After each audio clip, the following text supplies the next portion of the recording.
Hi, welcome to our advice column from MadisonKing.com. I'm Jay Blevins, And I'm Jasmine St, and we're systems therapists from Madison, Wisconsin.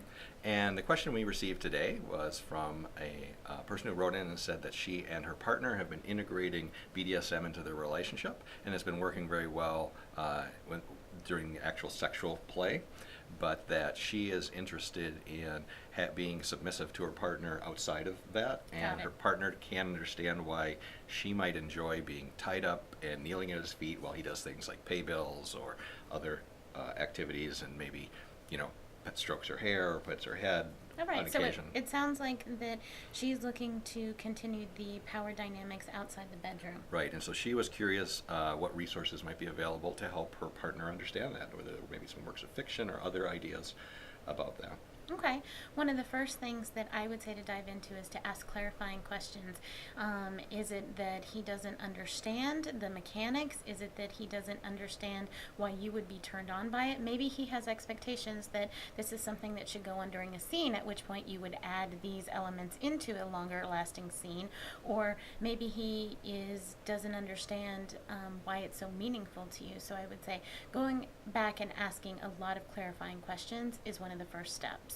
I agree, and I think one of the important things is to recognize, as you talked about, during a scene, which implies this is a sexual thing, and the DS dynamic isn't always about sex and sexuality. It also can just be about relationships and feeling of liking that dynamic, creating a sense of safety, security, or feelings of self-worth because you're serving, because that's what you feel is one of your core values. So that's important to know whether this for you is a sexual thing or whether it's about something else or a combination of the two, and so that you can explain to him more clearly why this is important to you.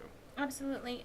In regards to a few resources, while this isn't a fiction work, a really good nonfiction work is called Conquer Me by Katie Cunningham, and it is a look at the submissive mindset. So I would consider reading that and or sharing that with your partner as well.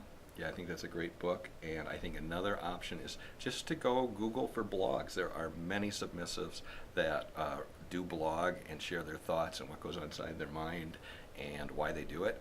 And that's the one thing, is because it's different for everybody as to why they do this and what it means to them. We could recommend a work of fiction, but it may not actually resonate with you. So if you go and search for blogs and read through them, you'll find some that resonate with what it means to you, and you can share those with him, and they'll be more accurate than if we were to recommend some things. Yeah, and I think that one of the final points is that just because somebody doesn't understand where we're coming from doesn't mean that they don't have to take the action. It could be that when you're in a partnership that there are certain things that your partner, that you don't understand, but you still do it because they enjoy it so much. So this might be one of those areas as well that your partner might be coming forward and say, hey, I don't necessarily understand why she's so interested in this, but I know it makes her really happy. I think that's a great point. I think we often need to make that kind of investment.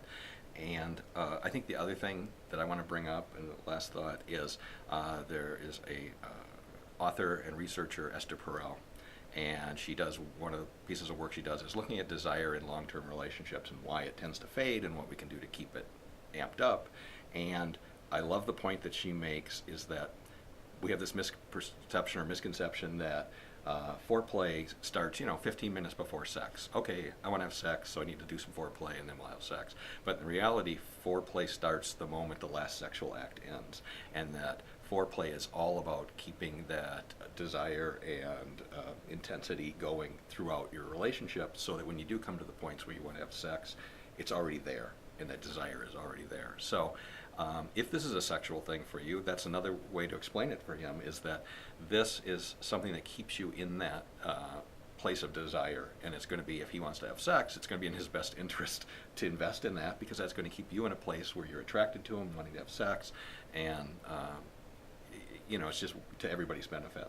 Absolutely. So there's a TED Talk that Esther Perel just gave that we would recommend as well if you wanted to look at the desire component of this. And if you're not familiar with TED, it's TED.com, and we will put a link on one of the slides at the end of this so you can find that.